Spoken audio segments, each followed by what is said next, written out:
Pessoal, meu nome é Francine Elvanger Matana dos Santos, meu RU é de número 2085946, sou aluna do curso de graduação em Pedagogia Uninter, Polo Arroio do Tigre, Estado Rio Grande do Sul.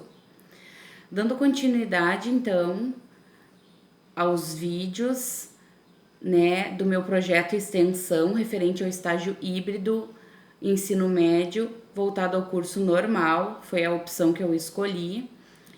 Darei continuidade então à leitura do artigo tão interessante, tão importante, que a gente vem ouvindo, no caso, lendo, conversando, trocando ideias, e acredito que concordando com essas ideias, espero poder ter esclarecido dentro do meu projeto de extensão muitas dúvidas que vocês possam vir a ter, referentes à prática, à realidade e essa teoria, então, que como eu já relatei várias vezes, embasa, nos dá a base para realizarmos o nosso trabalho. Porque como já falei, a teoria nos dá a base para construirmos a nossa caminhada na prática e na realidade que nós encontramos e vivenciamos em uma sala de aula, em uma escola, tá, pessoal? Então, a metodologia, deste estudo, este estudo está fundamentado em pesquisas bibliográficas de metodologia qualitativa, buscando uma compreensão da realidade do objeto em questão, que no caso foi a inclusão de alunos com deficiências e ou múltiplas deficiências. Como eu já falei, comentei várias vezes, gente? A deficiência não precisa ser só física, ela não precisa ser só um espectro autismo, não precisa ser um aluno só com Down, um aluno hiperativo, desculpe. Não precisa ser um aluno cadeirante, um aluno surdo-mudo, um aluno cego. A deficiência vem desde da afetividade que falta em casa, envolve as condições ali financeiras, vamos dizer assim, a condição social em que aquela criança vive, o ambiente em que aquela criança vive em casa, o que lhe proporciona também essa deficiência social, essa deficiência afetiva.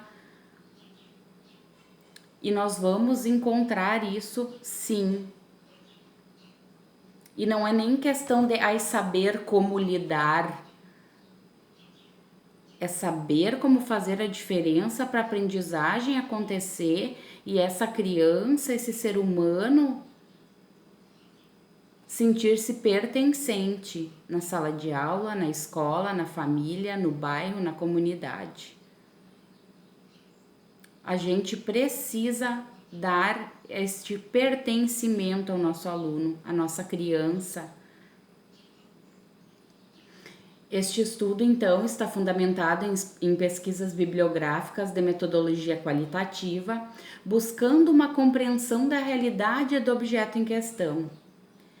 Essa metodologia parte do pressuposto de que tanto os pesquisadores como os pesquisados apresentam noções e concepções em relação ao objeto de estudo, que são coerentes e pertinentes a discussões e reflexões a respeito dele. O seu principal foco é interrogar sobre os fenômenos que ocorrem com os seres humanos na sua vida social e possibilitar estabelecer outras marcas teóricas a partir das informações estudadas dessa realidade e, posteriormente, servir de referencial a outros trabalhos. As bibliografias, utilizadas contemplam autores que abordam a importância da atividade lúdica como recurso metodológico na aprendizagem da criança com deficiência intelectual com múltiplas deficiências, fazendo a ponte com a possibilidade desse recurso contribuir como metodologia para o aluno da educação inclusiva. A leitura dos autores será sistemática, como fichamento de cada obra, ressaltando os pontos da temática abordada. Entra aí, né, pessoal, então, a importância da leitura, a importância do aprender a aprender. Como disse, essa leitura que eu fiz com vocês, o meu projeto, né, de extensão, busca transmitir a vocês conhecimento teórico, conhecimento prático e conhecimento da realidade vivenciada por mim com a base teórica, né, de autores que foram fundamentais para a educação inclusiva, foram fundamentais na formação nossa como professores, como seres humanos, como agentes transformadores. E o que diz ali, né, o pressuposto teórico que pode promover outros estudos, quem sabe o que eu estou falando para vocês não abra, né, uma porta ali, né, não abra caminhos para novos estudos referente a situações reais que nós encontramos. Quem sabe não terá uma publicação de vocês, alunos do curso normal, graduandos em pedagogia,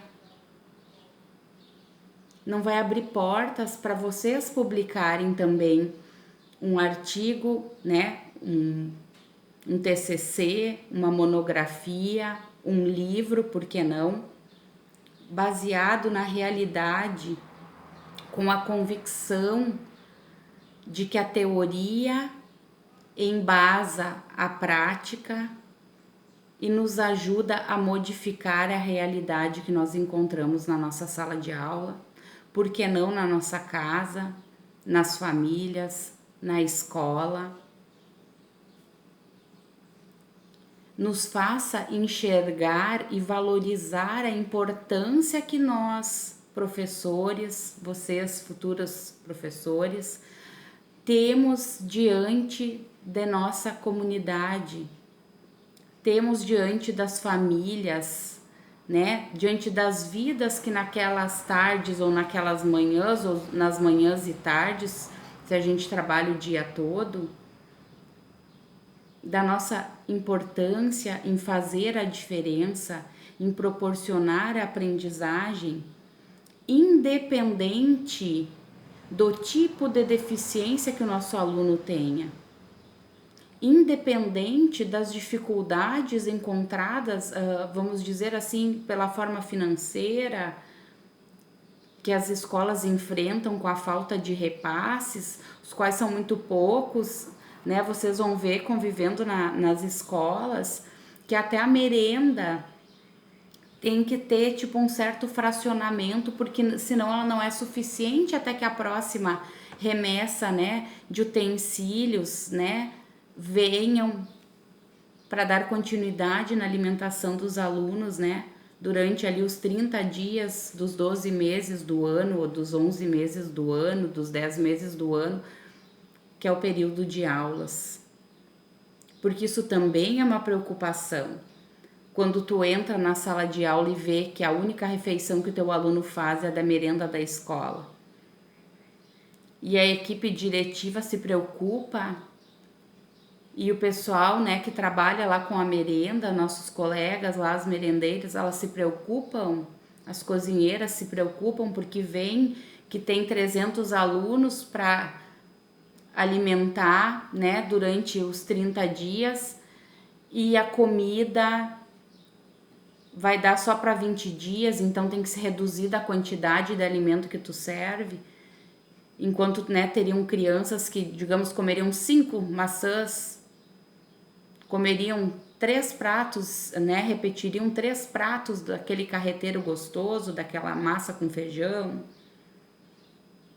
e não dá, e tu se sente mal por ter que negar, mas senão o outro que também precisa comer não vai ter, ou vai faltar. Então é uma realidade bem complicada. E a teoria, né, os artigos, os autores nos mostram de uma forma sutil a realidade, né? Através da leitura, tu lê, tu já fica, meu Deus, mas assim, ó, não é aquele baque de tu estar ali na prática, aquela realidade que tu vivencia na sala de aula, e isso nos assusta, e certamente vai assustar vocês. Só que a minha intenção é justamente essa, não se assustem. Vocês são capazes, eu sou capaz, e eu vou fazer a diferença com os instrumentos que eu tenho, com o meu, como eu digo, do lixo ao luxo. Eu vou confeccionar então material, vou tentar adaptar lá o lápis, se não dá de um jeito, vamos tentar adaptar do outro. Eu vou investigar o meu aluno, eu vou apresentar o meu aluno para o grupo, eu vou apresentar o grupo para o meu aluno, porque a inclusão precisa acontecer de várias maneiras, porque eu preciso aprender a fazer a diferença de várias maneiras com todos os alunos que eu tenho, sejam 10, 17, 20, 30, cada um é único, como eu já falei várias vezes para vocês. A partir desta questão, pontos importantes devem ser citados como norte de todo o trabalho, como a importância do lúdico no âmbito escolar e suas repercussões de aprendizagem na escola, enfatizando seu diferencial e sua eficiência, trazendo à tona habilidades, potencialidades e organização social. Em seguida, serão abordadas a deficiência intelectual e a inclusão.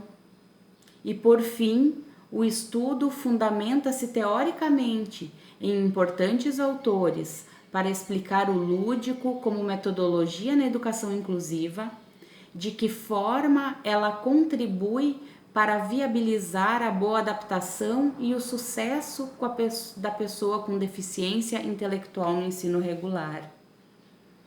Considera-se que a pesquisa bibliográfica utilizada para descrever a importância do lúdico na inclusão de alunos com deficiência intelectual, suas preferências, o que pensam os educadores e técnicos, como a escola avalia a importância desse recurso na inclusão, e posteriormente à pesquisa bibliográfica serão analisadas as informações e discussões teóricas, uma consideração final e as referências bibliográficas. De semelhante forma, espera-se também contribuir para a melhoria da consciência coletiva nas escolas, à medida que temas como esses são alvos de debate entre os profissionais da educação. Então, esse estudo, gente? Esse estudo é em relação à realidade. E como nós acompanhamos, e conversamos durante a leitura desse artigo, vem lá de 1800 e pouco, 1900 e pouco, já ali tipo um clique que aquela pessoa de inclusão, como a gente falou, era tido como louco, ficava trancada em casa porque a família tinha vergonha. Aí então se abriu-se lá, os hospitais psiquiátricos, as casas psiquiátricas, onde as famílias que tinham então, uma condição financeira maior, atiravam lá e deixavam lá o seu familiar, o seu filho, o seu irmão, a sua mãe, o seu pai, para que tratassem a loucura dele lá e eu pudesse levar minha vida normalmente, talvez indo lá visitá-lo uma vez no mês, uma vez no ano, ou não indo, simplesmente mantendo ele lá, dopado com medicamentos, fazendo eletrochoque para ver se revertia lá a loucura da cabeça, porque era assim que era visto, gente, inclusive a ansiedade, a depressão. Mas daí começou a aparecer, né, surgir pessoas que talvez tivessem dentro de sua casa esse caso, né, essa pessoa com deficiência, ou se não tinha, começou a ter aquele olhar diferenciado. Mas o que que nós podemos fazer para modificar essa realidade da pessoa terminar a vida lá? E começou a entrar com estudos, com outras formas de interagir e modificar aquele comportamento, né? Os psiquiatras, muito tempo depois psicólogos, porque bem isso, às vezes o que se precisa é só um diálogo. E nós, como professores, vocês como, né, futuras professoras, vão ver que a gente é psicólogo, a gente é mãe, a gente é pai. Nós precisamos estar abertos a ouvir, às vezes simplesmente ouvir, ou às vezes com o teu olhar, tu simplesmente perceber que a partir, né, do momento de uma pergunta que tu fizer, cuidando o ambiente também onde tu tá, né, o meio que tu tá, quem tá por perto, aquela uma pergunta que tu fizer, simplesmente como tu está hoje, tu tá bem hoje? Só essa pergunta às vezes aflora, gente, toda uma história, todo um contexto, toda uma peculiaridade daquela criança. E nós, no nosso papel psicólogas, nós vamos só ouvir, porque às vezes é necessário somente ouvir. É tudo que aquela criança, né, aquela pessoa precisa, é alguém que a escute, sem criticar, sem xingar, sem gritar, sem bater, sem arrastar pelo braço e jogar lá no quarto. E é esse olhar que eu tento, através desse meu projeto de extensão, também passar para vocês. Esse olhar faz toda a diferença na nossa prática, na nossa realidade. Então, a conclusão desse artigo, né, pessoal? No próximo vídeo eu também vou fazer com vocês, né? Nós vamos fazer a conclusão desse meu curso de extensão, então, que eu ofereci, desse meu projeto de extensão, né? Nós vamos também concluir ele, todo o trabalho tem que ter uma conclusão, né? Um objetivo e uma conclusão, e nós vamos no próximo vídeo falar sobre isso, que vai ser então o encerramento do nosso curso de extensão, tá? A conclusão, então. A atuação do método lúdico tem importante função para a inclusão da pessoa com deficiência intelectual, uma vez que favorece o desenvolvimento cognitivo, físico, psicológico e social. Por meio deste estudo, verificou-se que a ludicidade pode e deve ser utilizada nas salas de aulas regulares, pois visa favorecer não só o processo inclusivo, como também ajuda a melhorar o processo de ensino-aprendizagem. Nesse sentido, a ludicidade como recurso metodológico apresenta atribuições importantíssimas no desenvolvimento de habilidades, porque busca aperfeiçoar ações motoras, ao mesmo tempo que torna a criança mais criativa, com maiores habilidades de criticidade e avaliação de situações, problemas e articulação de regras, pois o enredo das atividades lúdicas é criado com base em ações que envolvam o concreto, situações reais com problemas simulados por meio das atividades lúdicas sobre determinadas realidades percebidas nos jogos simbólicos e em outra fase na operacionalização do concreto, dependendo do estágio em que se encontra esse aluno. e aí residem as preferências dele.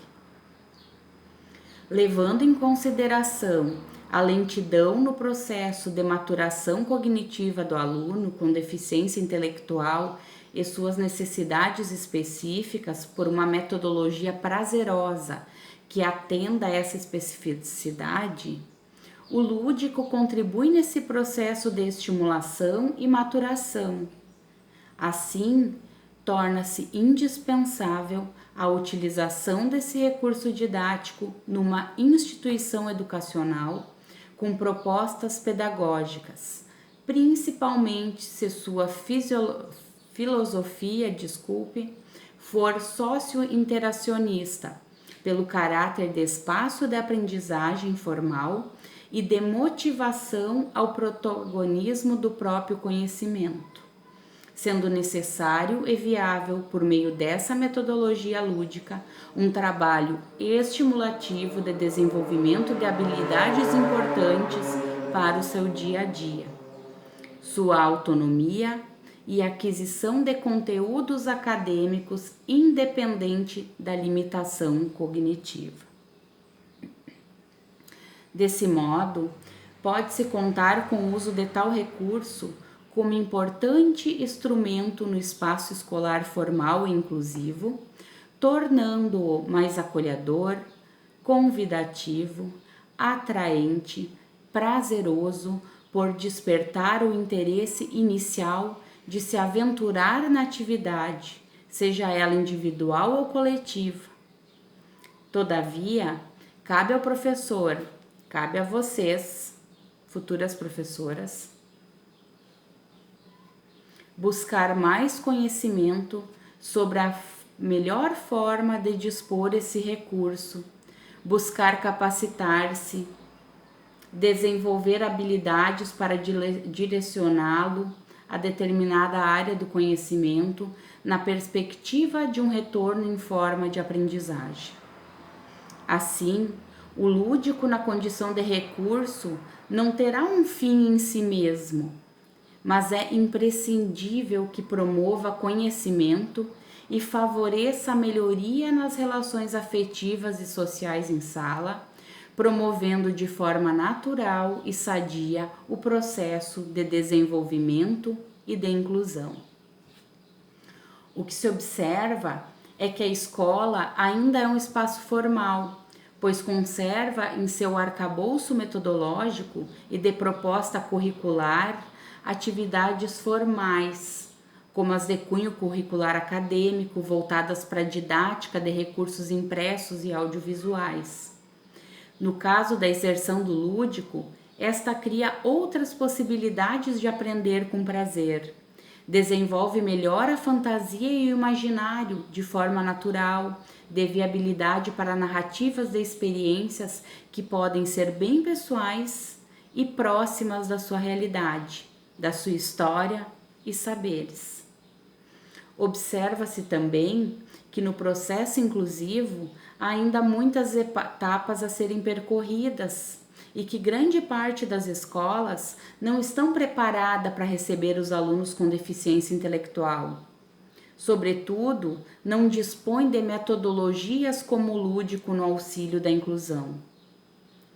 Considera-se, por fim, que para que o professor veja o brincar como ação experimental no cotidiano do ensino fundamental e seja um facilitador dessa experiência com seu aluno, a escola incentive a prática como forma de enriquecer sua dinâmica metodológica em sala e promova a inclusão de seus alunos com deficiência intelectual, com múltiplas deficiências, para que eles encontrem no lúdico um espaço para o seu desenvolvimento.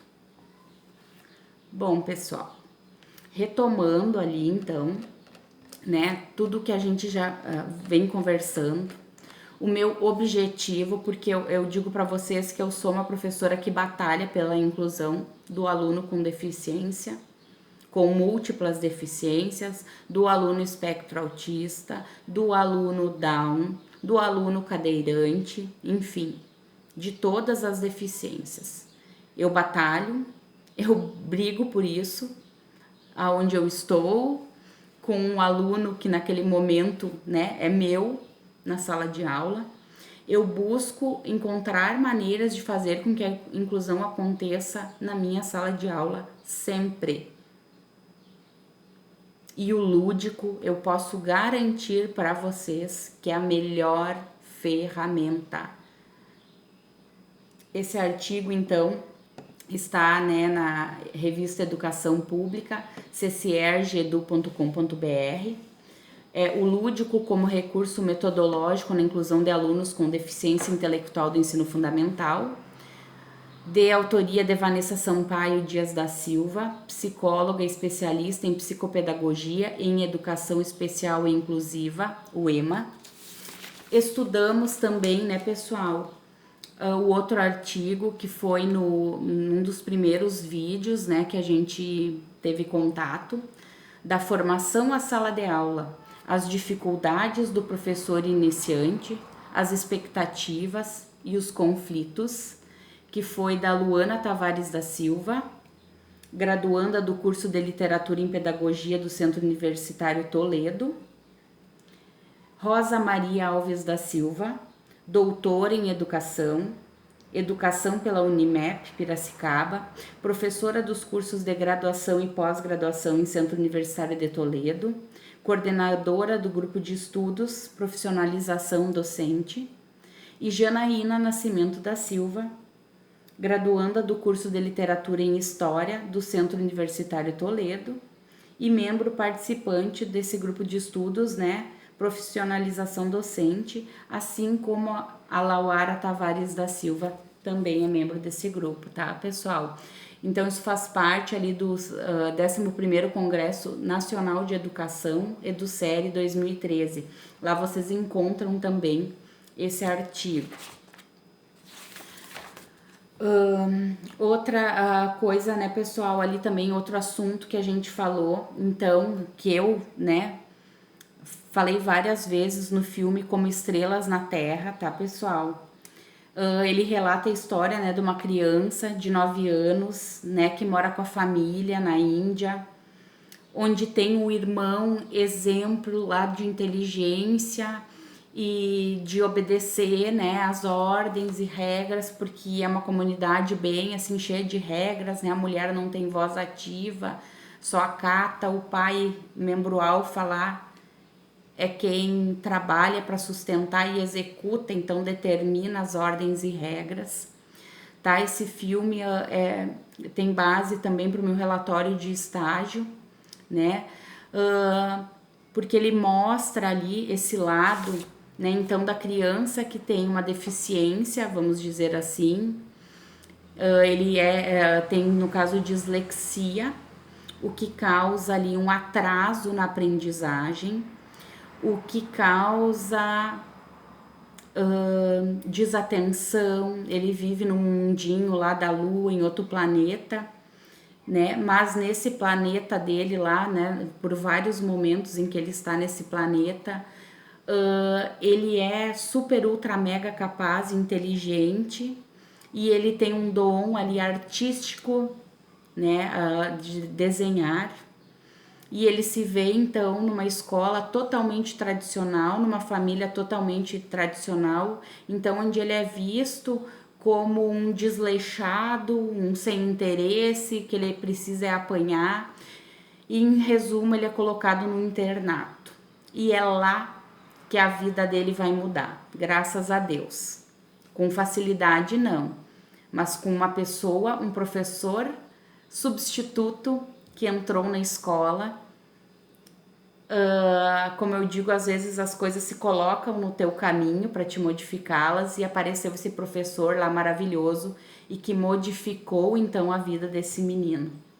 Assistam esse filme, Como Estrelas na Terra. É um filme de 2007, gente, mas assim, ó, é magnífica a mensagem, ao mesmo tempo em que é doída a realidade que a gente assiste, né, que a gente enxerga nesse filme, porque nós também temos o contato com essa realidade que machuca. Próximo vídeo, pessoal, a conclusão do nosso curso. Aguardo vocês.